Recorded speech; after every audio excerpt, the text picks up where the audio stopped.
Good morning, everyone. Thanks for joining us for North Dakota Today. I'm Lisa Bedeau here with Chris Berg.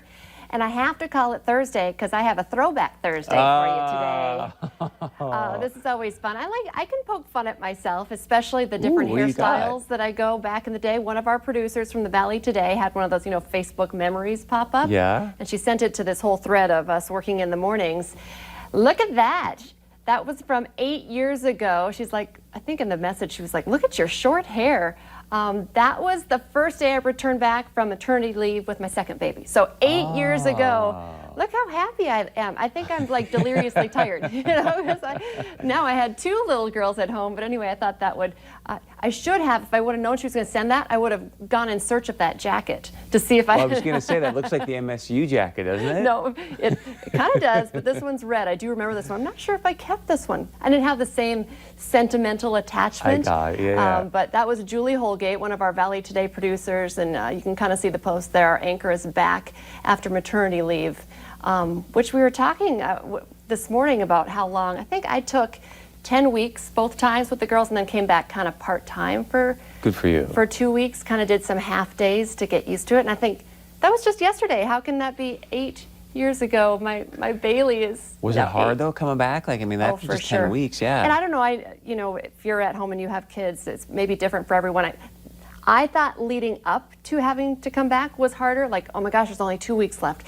Oh my goodness, oh, I gotta remember every single thing. There's only 2. Oh, 1 week. Oh my gosh, tomorrow I have to go back. And then the day of going back and leaving your baby with daycare or grandma or whatever, it's like you just kind of have, on that day it's sad, but you suck it up and you go. At least for me. Yeah, but it is, I mean, it's hard that first time. Oh, for sure. I mean, first time, second time. That was second time, it still was.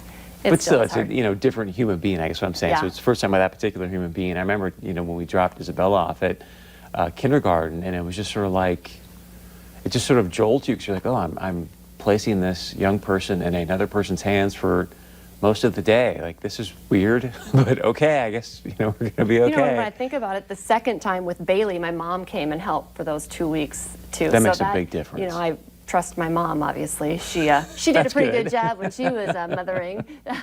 But yeah, no, it's hard. So I think back, that was a lot of stress. And coming back and, trying to be a professional and, listen to what people are saying. You're so deliriously tired. That's why I'm saying you're kind of coming off maternity leave, this fog. You do miss your baby, but you're also missing sleep and just thinking, I was going to say, what the heck is going on? Okay. You're like a zombie for so long there, where you're just like, okay, wait, where am I? What day is it? What time is it? Are you going to go back to the Bob? I don't think so. Not right. Not right now. I think at the time I was like, yeah, this is totally not going to be dated. And then, I don't know, it was darker there, and it was it was shorter. Nice. I mean, so I liked it. It was a nice, pull it clean either way. cut. I don't know, is that the mom cut? No, not quite the short mom cut there. I think if you would have had it maybe up in a bun, that would be the mom cut, right? Messy bun. Yeah. You see the bags under my eyes. No, but I said, at least for that picture, I looked pretty happy. I don't know what's going on there, but anyway, that was fun to look back on 8 years ago. Did you ever bring her into work at all? And like, hey, No? And moms get to do that now. I think I could have. They sleep a lot more right away.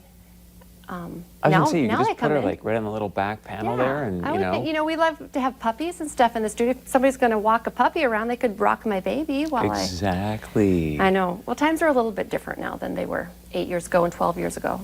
I think people would have liked it though, like in the back when you hear this, wah, wah, and they'd be like, "Oh, sorry, folks." Actually, Bailey would wail. Bailey was would a little bit. She was. I don't think I admitted at the time she was a little colicky. I think, but yeah. I can just see you coming back. We've got breaking news, folks. Wah, wah.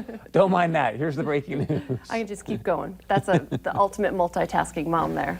Exactly. Well, this is a story that moms and dads are really going to be moved by. I don't know if you saw this morning. It's one of those where it's an incredible story, sad and good. A 6-year-old boy in Wyoming is being hailed as a little hero after he survived multiple dog bites while trying to save his younger sister. There he is, an incredible little boy.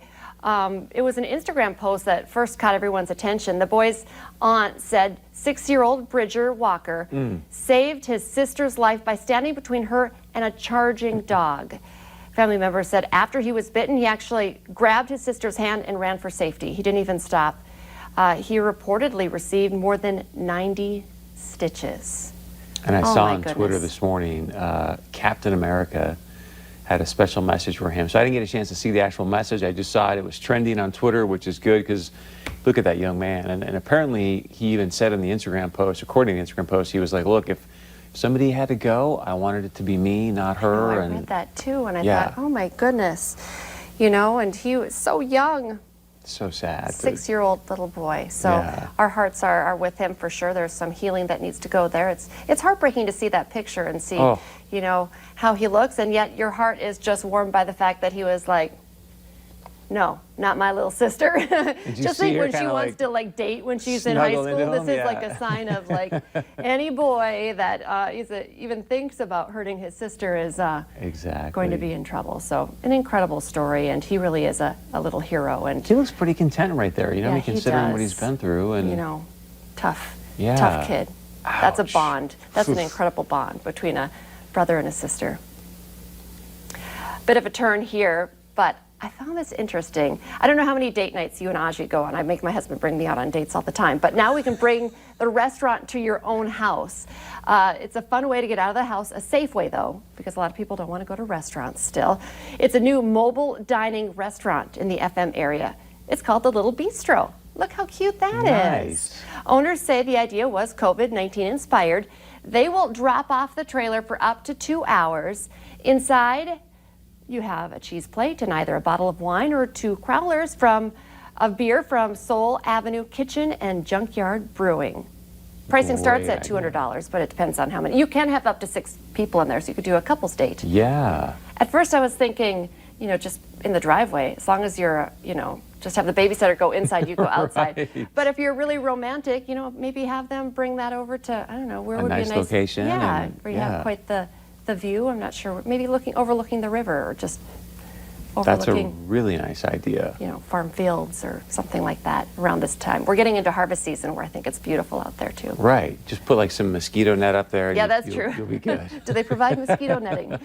That's a good question. Mosquito netting extra, maybe? I don't know. They would get, I'm sure they could charge a pretty penny for it and they would get it, so. Okay, and I thought one last story we should talk about just to make Chris as uncomfortable as possible. Did you hear Oh, about no. this? What is The this? Minneapolis Park Board is looking at changing their nudity ordinance. A committee What? of the city's park board approved a measure last night, the first step to allow all people to go topless on the city's park property without getting a ticket. Don't worry, if you're looking closely at this video, you don't really see anything too inappropriate, but well, it's been legal for anyone to go topless, but the current Minneapolis Park for indecent exposure in the city's parks and parkways. Lake So Minnetonka neither is the one of new us will French be Riviera, taking apparently. a stand on this.